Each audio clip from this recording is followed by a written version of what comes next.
Panorama group, जो सोचता है वो करता है।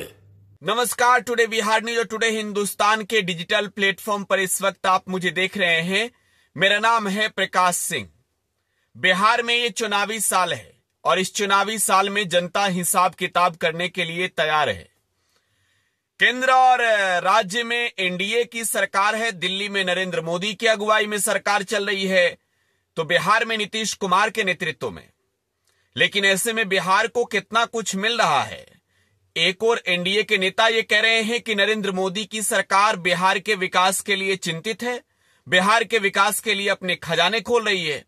तो दूसरी ओर बिहार में जो विपक्षी खेमे के लोग हैं, जिस खेमे में तेजस्वी यादव है, जिस खेमे में अखिलेश प्रसाद सिंह है, जिस खेमे में मुकेश सहनी है, जिस खेमे में पप्पू यादव हैं, ये तमाम नेता कह रहे हैं कि ये लोग सिर्फ और सिर्फ बिहार को ठग रहे हैं, बिहार की जनता को दिग्भ्रमित कर रहे हैं।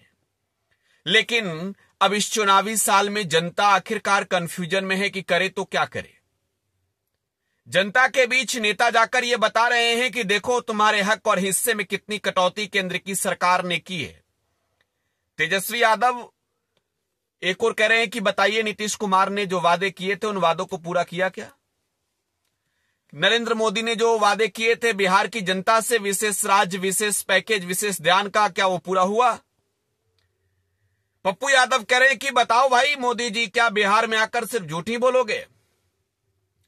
और ऐसे में देश के प्रधानमंत्री नरेंद्र मोदी बिहार के दौरे पर आ रहे हैं, भागलपुर आ रहे हैं, और उनके आने से ठीक पहले पूर्णिया बिहार के सांसद राजेश रंजन और पप्पू यादव ने जो ताकत का एहसास दिलाया है, यकीनन आप कह सकते हैं कि बिहार की राजनीति में पप्पू यादव सीमांचल के क्षेत्र में अब इस तरीके से एनडीए को परास्त कर देंगे कि भाजपा और जेडीयू के नेताओं को इस बात का अंदेशा भी नहीं हुआ होगा।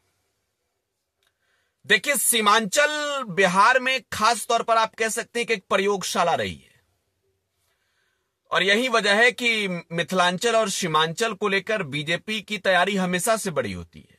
मिथिलांचल में जीत जाते हैं, सीमांचल में हार जाते हैं। लेकिन अगर आप देखें लोकसभा चुनाव के नतीजे, तो लोकसभा के चुनाव में जो सीमांचल के जिले हैं, पूर्णिया, कटिहार, अररिया और किशनगंज, इनमें 3 ऐसी सीटें हैं जो बीजेपी जेडीयू हार चुकी है, जिसमें पूर्णिया वो सीट है जहां से निर्दलीय राजेश रंजन और पप्पू यादव चुनाव जीते। अररिया से बीजेपी के प्रदीप सिंह चुनाव जीते, तो वहीं कांग्रेस जो है वो 2 सीटों पर जीती, किशनगंज और कटिहार। लिहाजा अब 2025 का चुनाव है, तो 25 के चुनाव में उन मुद्दों को फिर से गढ़ा जाने लगा है। देखिए, राजेश रंजन की मैं बात यहां कर रहा हूं, पप्पू यादव की। पप्पू यादव एक लोकप्रिय नेता है, बिहार नहीं बल्कि देश भर में एक चर्चित नेता है। पप्पू यादव की तारीफ उनके कामों को लेकर होती है, देश में चाहे उनके विरोधी खेमे के लोग हों या फिर उनके चाहने वाले हो, इस बात से दरकिनार नहीं कर सकते कि राजेश रंजन और पप्पू यादव की पहचान देश भर में गरीबों के मसीहा के रूप में होती है। पप्पू यादव गरीबों के रोजी रोटी की बात करते हैं, इस बात में कोई दो राय नहीं कि वो शासन में रहे या फिर विपक्ष में, वो सत्ता के साथ रहे या फिर विपक्ष के साथ, जनता के हित की बात होगी तो सवाल पूछेंगे ही पूछेंगे। वो राजेश रंजन और पप्पू यादव सीमांचल के इलाके में निर्दलीय पूर्णिया लोकसभा सीट को जीतने के बाद अब ऐसे मुद्दे तैयार कर चुके हैं जिसकी लड़ाई राजेश रंजन और पप्पू यादव अकेले नहीं लड़ेंगे, बल्कि आप ये कहिए कि सीमांचल और मिथिलांचल के लोग मिलकर लड़ेंगे। जब बजट की बात हुई 2025 के इस वर्ष में, तो नरेंद्र मोदी सरकार के खजानों की बात हुई कि बिहार के लिए कितना दिल दिखाया है, और उनमें एक बात की चर्चा कोसी, सीमांचल, मिथिलांचल में सबसे ज्यादा हुई कि बिहार में मखाना बोर्ड का गठन किया जाएगा। कार्यालय कहां होगा? मखाना की मैं बात कर रहा हूं। जरा एक बार समझिएगा, मैं लोकसभा चुनाव के दौरान पूर्णिया के इलाकों में था, तो मैंने देखा कि पूर्णिया के इलाकों में जो है वो खास तौर पर जो किसान हैं वो 2 चीजों पर निर्भर हैं, मक्का और मखान। और पूर्णिया से सबसे ज्यादा सीमांचल के इलाकों में, पूर्णिया, कटिहार, ये वो बेल्ट है जहां से मखाना का उत्पादन आज के वक्त में भी सबसे ज्यादा होता है। तो मखाना और मक्का दो ऐसी चीजें हैं जिस पर सीमांचल के किसान जो है वो निर्भर हैं। लेकिन अगर मखाना बोर्ड के गठन की बात हो तो पप्पू यादव को इस बात की भनक लग गई है पहले कि ये मखाना बोर्ड का जो दफ्तर होगा, जो कार्यालय होगा, जहां से तमाम चीजें होंगी, उसको जो है वो शिफ्ट किया जा रहा है, सीमांचल से हटाया जा रहा है। जबकि आज के वक्त में भी सीमांचल ही वो इलाका है जहां पर मक्का और मखाना आज के दौर में भी जो है सबसे ज्यादा उत्पादन किए जाते हैं। मखाने की बात अगर की जाए तो पूर्णिया के मखाने की सप्लाई ना सिर्फ देश भर में होती है बल्कि विदेशों में भी भेजा जाता है।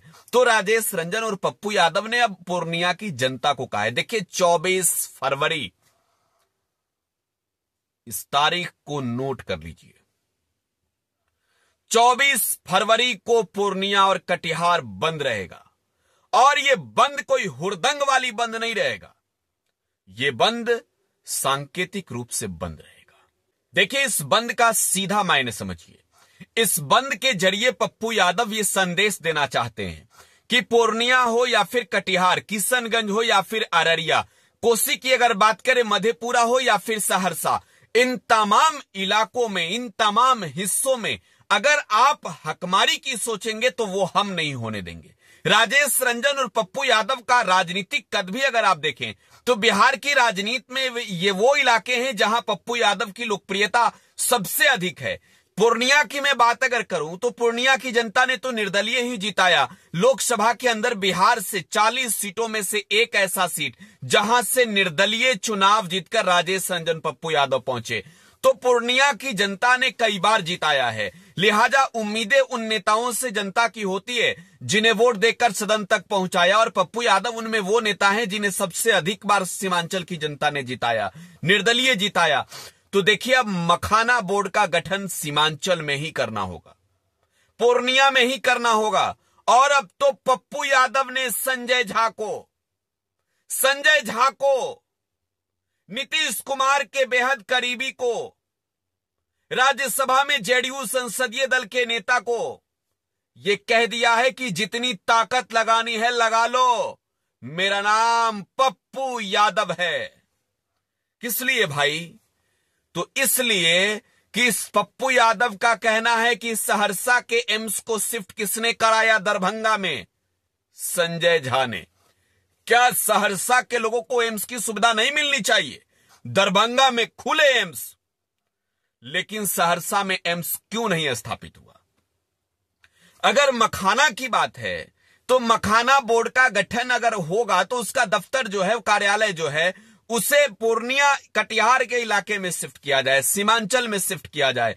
अगर आज के वक्त में भी सीमांचल में मखाने की सबसे अधिक खेती हो रही है तो इसका अधिकार मखाना बोर्ड को गठन करने के बाद उसके दफ्तर को खोलने का, मुख्य कार्यालय पूरी तरीके से जहां से व्यवस्थित हो, उसे पूर्णिया में स्थापित करनी चाहिए। अब देखिए, राजेश रंजन और पप्पू यादव इसी बहाने बहुत बड़ी रणनीति पर काम कर रहे हैं। एक ट्वीट उन्होंने किया है, जरा एक बार ट्वीट देख लीजिए। सीमांचल कोसी का हक छीनेंगे तो हम खामोश नहीं रहेंगे। 24 फरवरी को कटिहार पूर्णिया बंद है। मखाना बोर्ड को सीमांचल से हटाने वालों का मुंह काला। सरकार हमारी मांग नहीं मानेगी तो पूर्वोत्तर भारत से रेल और सड़क संपर्क अनिश्चित काल के लिए काट देंगे। पूर्वोत्तर भारत से रेल और सड़क संपर्क अनिश्चित काल के लिए काट देंगे, यह कहना है राजेश रंजन और पप्पू यादव का। तो देखिए, पप्पू यादव सीरियस है और जाहिर सी बात है, विधानसभा के चुनाव है, इसमें इसका बड़ा असर पड़ेगा। सीमांचल के इलाकों में पप्पू यादव की लोकप्रियता जो है वो काफी और अधिक बढ़ेगी। जाति पाति से ऊपर उठकर जिन लोगों ने पप्पू यादव को जिताया, उनके अंदर एक और अलग सा क्रेज पप्पू यादव का बढ़ने जा रहा है। और मैं कह रहा हूं कि मखाना बोर्ड ही सही, पप्पू यादव को सीमांचल के इलाके में एक बार फिर से अब साबित करना है कि वो लड़ाई लड़ते हैं जीतने के लिए भी और जीते हैं जनता के लिए भी। बहुत बहुत धन्यवाद। आप टुडे बिहार न्यूज के साथ बने रहे।